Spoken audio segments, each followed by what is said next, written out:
വിജയേട്ടാ നമസ്കാരം. നമസ്കാരം. കഴിഞ്ഞ ദിവസം കറാച്ചിയിൽ പൊട്ടിപ്പാറി. കറാച്ചി, ഇസ്ലാമാബാദ്, ലാഹോർ, സിയാൽകോട്ട് എല്ലായിടത്തും പൊട്ടിപ്പാറി എന്നാണ് നമുക്കറിയാൻ സാധിക്കുന്നത്. അതിന്റെ കൂട്ടത്തിൽ പൊടിപാറിയ വേറൊരു സ്ഥലം കൂടിയുണ്ട്, ബലൂചിസ്ഥാൻ. ബലൂച്ച് ലിബറേഷൻ ആർമി അവരുടെ എന്നേക്കുമായിട്ടുള്ള സ്വപ്നം നിറവേറ്റിയിരിക്കുന്നു. BLA ഇതാ ഞങ്ങൾ സ്വാതന്ത്ര്യം പ്രഖ്യാപിക്കുന്നു എന്ന് പറഞ്ഞ് അവർ ബലൂചിസ്ഥാനിൽ സ്വാതന്ത്ര്യ പ്രഖ്യാപനം നടത്തി എന്നുള്ള റിപ്പോർട്ടുകളാണ് കഴിഞ്ഞ ദിവസം പുറത്തു വന്നത്. അപ്പോൾ ഇത് എത്രത്തോളം സത്യമാണ്? ബലൂചിസ്ഥാൻ സ്വതന്ത്രമായോ? അങ്ങനെ സ്വതന്ത്രമായിട്ടുണ്ടെങ്കിൽ പാകിസ്ഥാൻ അതിനെ എങ്ങനെയാണ് കാണുന്നത്? അതിനെ ഇന്ത്യ എങ്ങനെയാണ് കാണുന്നത്? ബലൂചിസ്ഥാൻ യഥാർത്ഥത്തിൽ ഒരു സ്വതന്ത്ര രാജ്യമായി അവർ തന്നെ പ്രഖ്യാപിച്ചാൽ മതിയോ? എന്താ തോന്നുന്നത്? എന്താ വാട്ട് ഈസ് ഹാപ്പനിങ് ദേർ? അതാണ് എനിക്ക് അറിയേണ്ടത്. അല്ല, അതിനകത്ത് ഒരു പ്രധാന പ്രശ്നം ബലൂചിസ്ഥാൻ സ്വതന്ത്ര രാജ്യമാണെന്ന് പ്രഖ്യാപിച്ചുകൊണ്ട് സ്വതന്ത്ര രാജ്യം ആയില്ല. അതിന് ഒരുപാട് കാര്യങ്ങൾ, ഒരുപാട് കടമ്പയുണ്ട്. ഇന്നും ഇസ്രായേലിനെ അംഗീകരിക്കാത്ത രാജ്യങ്ങളുണ്ട്, പലസ്തീനെ അംഗീകരിക്കാത്ത രാജ്യങ്ങളുണ്ട്. ഇന്നും ഇവരൊക്കെ രാജ്യങ്ങളാണ്, ഇവരൊന്നും ഇതുവരെ അംഗീകരിച്ചിട്ടില്ല.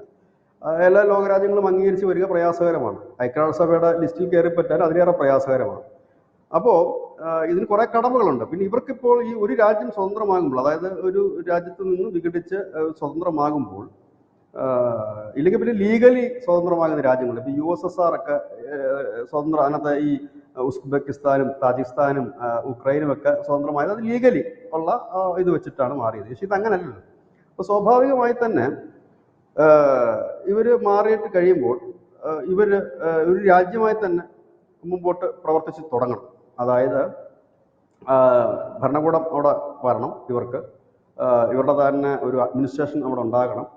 അപ്പോൾ പതുക്കെ ഇവരുടെ പ്രതിനിധികൾ ഐക്യരാഷ്ട്രസഭ വിളിക്കും. പ്രതിനിധികളായിട്ട്, അതായത് മറ്റു രാജ്യങ്ങളിൽ ഇരിക്കുന്ന കൂട്ടത്തിൽ ഇരുത്തത്തില്ല, ഒരു സ്പെഷ്യൽ കാറ്റഗറി ഉണ്ട്, അതിനകത്തേക്ക് ക്ഷണിതാക്കൾ എന്ന രീതിയിലേക്ക് അതിപ്പോഴും വിളിക്കുന്നുണ്ട്. ബലൂചിസ്ഥാൻ പ്രതിനിധികളെ അവർ വിളിക്കുന്നുണ്ട്. അങ്ങനെ കുറെ സംഘടനകളെയൊക്കെ ഐക്യരാഷ്ട്രസഭ വിളിക്കുന്നത്. അപ്പോൾ അവിടെയൊക്കെ പോയി ഇരിക്കണം.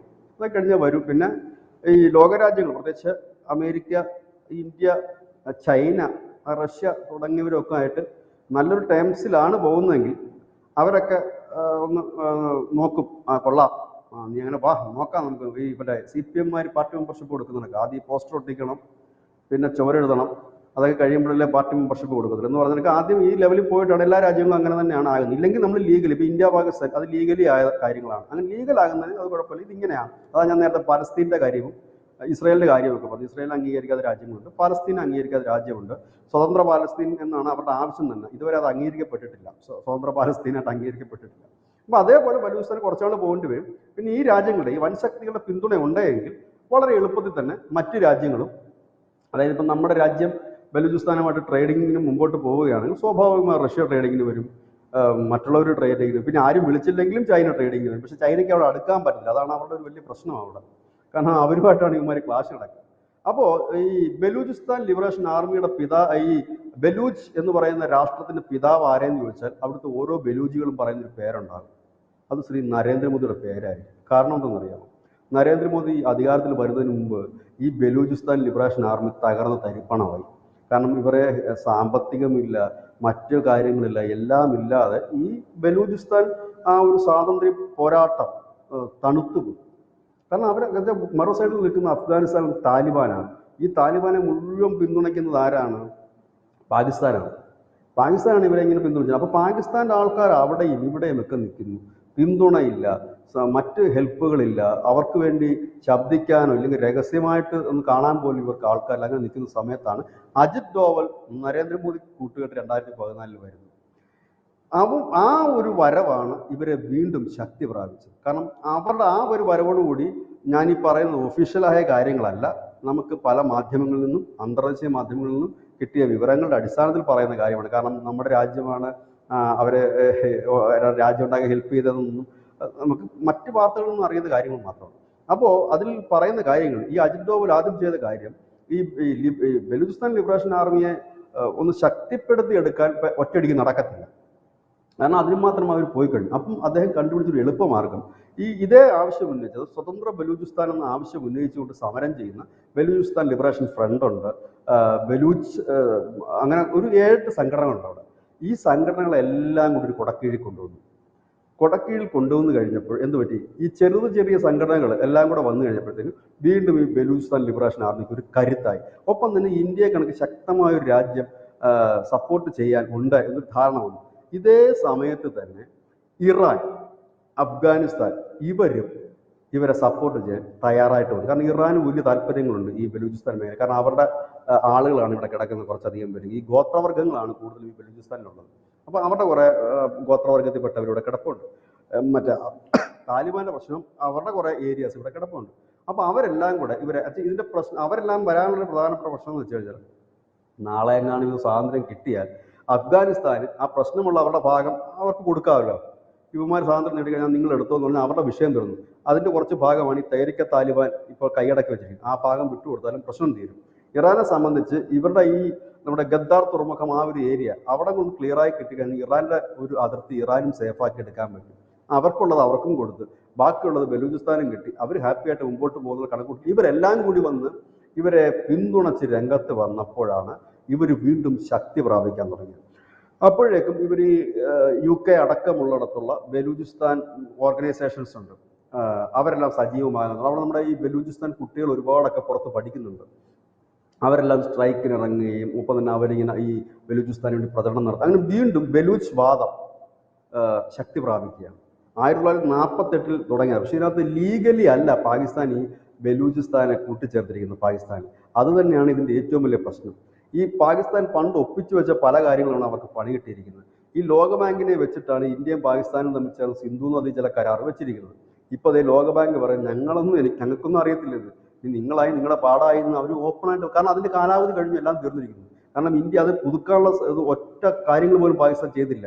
നമ്മൾ നോട്ടീസ് കൊടുത്ത എല്ലാം അവർ റിജക്ട് ചെയ്യുക ചെയ്തത്. അതിനിടയ്ക്ക് അവർ കാണിച്ച മറ്റൊരു മണ്ടത്തരമാണ് ഷിംല കരാർ റദ്ദ് ചെയ്തത്. ഷിംല കരാറിനകത്ത് പറയുന്നത് ഇരു രാജ്യങ്ങളും തമ്മിലുള്ള പ്രശ്നങ്ങൾ പരിഹരിക്കണം, മൂന്നാമന് അത് കടന്നു വരാൻ പറ്റില്ല. എന്നാൽ മൂന്നാമൻ കടന്നു വരട്ടെ എന്ന് പറഞ്ഞിട്ടാണ് ഷിംല കരാറിനകത്ത് കളഞ്ഞിരിക്കുന്നത്. ആ ഷിംല കരാർ കളഞ്ഞുകൊണ്ട് ഏറ്റവും വലിയ ഗുണം ഇന്ത്യക്കാണ്. കാരണം ഇന്ത്യ എക്കാലം ആഗ്രഹിച്ചിരുന്ന സാധനമാണ് അത് ദൂരെ കളയണം എന്നുള്ളത്. അങ്ങനെ ഇവന്മാർ ചെയ്ത് കുറെ പൊട്ടത്തരത്തിൽ ഇവന്മാർ പണി മേടിച്ചെന്നുള്ളത്. ഇവിടെയാണ് കഴിഞ്ഞ ദിവസം നമ്മൾ കണ്ടത് കൊറ്റ അവർ പിടിച്ചു എന്നാണ് പറയുന്നത്. കൊറ്റ പിടിക്കുമ്പോൾ നമ്മൾ അറിയേണ്ട ഒരു പ്രധാനപ്പെട്ട കാര്യം, ബലൂചിസ്ഥാനികളെ കൊറ്റ പിടിച്ചാൽ അവർ ജയിച്ചു എന്ന് തന്നെയാണ്. കാരണം ബാക്കിയുള്ള മേഖലകളെല്ലാം ബലൂചിസ്ഥാന്റെ ബാക്കിയുള്ള മേഖലകളൊക്കെ അവരുടെ അണ്ടറിൽ തന്നെയാണ്. അവിടെ പോലീസും പട്ടാളമൊന്നും വലിയ റോളൊന്നുമില്ല, അവരുടെ അണ്ടറിലാണ്. പിന്നെ ഈ ഇവരുടെ ഒരു തലസ്ഥാനം എന്നതുപോലെയാണ് കൊറ്റ. കാരണം കൊറ്റയിലാണ് പാകിസ്ഥാന്റെ ഏറ്റവും വലിയ സൈനിക താവളവും മറ്റുമുള്ളത്. അവിടെയാണ് ശക്തി കേന്ദ്രങ്ങൾ. ആ കൊറ്റ പിടിച്ചു എന്ന് മാത്രമല്ല, ആ സൈനിക താവളത്തിന് നേരെ ബലൂജികൾ ആക്രമണം നടത്തിയിട്ടുണ്ട്. 20 പേര് കൊല്ലപ്പെട്ടിട്ടുള്ളൊരു വാർത്തയും കുറച്ച് മുമ്പ് വരുന്നത് കണ്ടായിരുന്നു. അപ്പോൾ ആ കൊറ്റ പിടിച്ചു. കാരണം നമ്മൾ അതിന് മുമ്പ് ഒരു വാർത്ത, നമ്മൾ ഒരാഴ്ചക്ക് മുമ്പ് ഒരു വാർത്ത ചെയ്തിരുന്നു. അതായത് ഇസ്ലാമാബാദ് കൊറ്റ ഹൈവേ ഈ ബലൂചിസ്ഥാൻ ലിബറേഷൻ ആർമി ബ്ലോക്ക് ചെയ്തു എന്ന് പറഞ്ഞിട്ട്.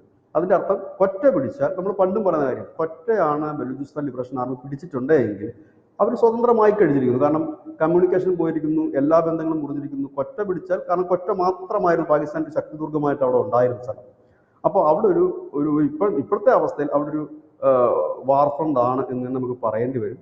മറ്റേ ഒരു സൈഡിൽ അഫ്ഗാനിസ്ഥാന്റെ സൈനികർ ഒരു വലിയ ശക്തിയായി തന്നെ നിൽക്കുന്നുണ്ട്. അപ്പോൾ ഈ ഒരു സാഹചര്യത്തിൽ അവർക്ക് എത്രത്തോളം ഇന്ത്യയിൽ ആക്രമണം നടത്തി ജനശ്രദ്ധ തിരിക്കാൻ കഴിയുമോ, അല്ലെങ്കിൽ നഷ്ടപ്പെട്ട ഇമേജ്, അല്ലെങ്കിൽ നഷ്ടപ്പെട്ട ജനപ്രീതി, ഇന്ത്യക്കെതിരെ എന്ത് ചെയ്താലും അവിടുത്തെ ജനം പാകിസ്ഥാന് കൈയടിക്കും. അതാണ് അവിടുത്തെ ജനത്തിന്റെ ഏറ്റവും വലിയ പ്രത്യേകത.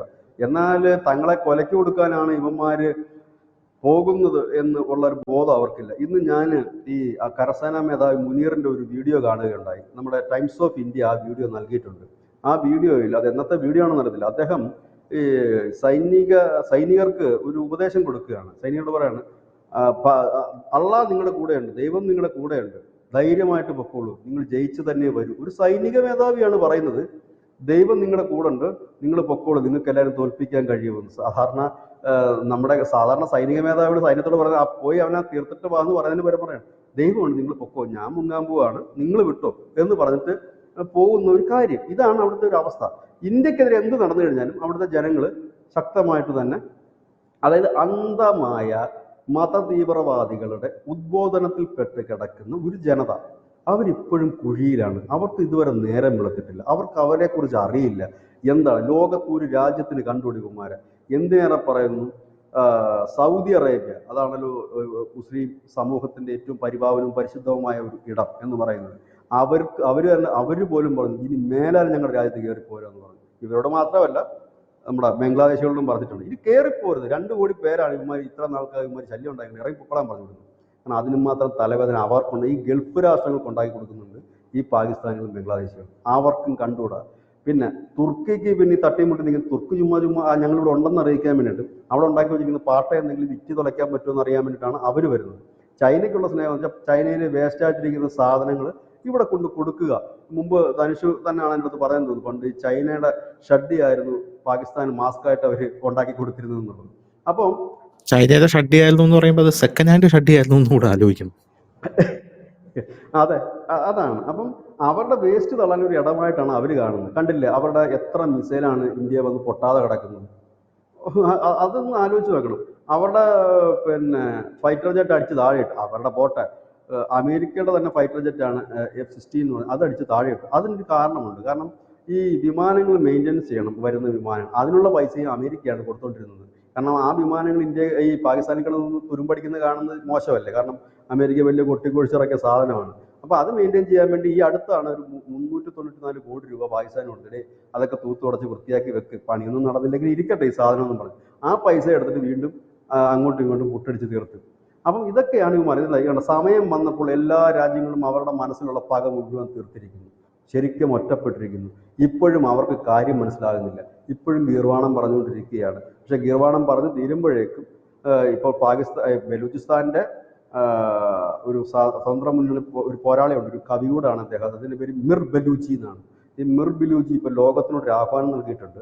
അത് മിർ ബലൂചി പറയുന്നത് ഞങ്ങൾ സ്വതന്ത്രമായി, ഞങ്ങളെ നിങ്ങൾ അംഗീകരിക്കണമെന്നാണ് പറഞ്ഞിരിക്കുന്നത്. ഇതിപ്പോഴും അംഗീകരിക്കില്ലെങ്കിൽ തന്നെ പതുക്കെ പതുക്കെയാണ് അംഗീകരിക്കുന്നത്. നമ്മളിപ്പോൾ താലിബാൻ ഭരണകൂടത്തെയൊന്നും ഇന്ത്യ അംഗീകരിച്ചിട്ടില്ല, പക്ഷെ നമ്മൾ അവരുമായിട്ട് നല്ല ടേംസാണ് സംഭാഷണം നടത്തുന്നത്. അതുപോലെ ആയിരിക്കും തുടക്കം കുറച്ച് നാൾ, അത് കഴിയുമ്പോൾ സ്വാഭാവികമായി തന്നെ ഉണ്ടാകും.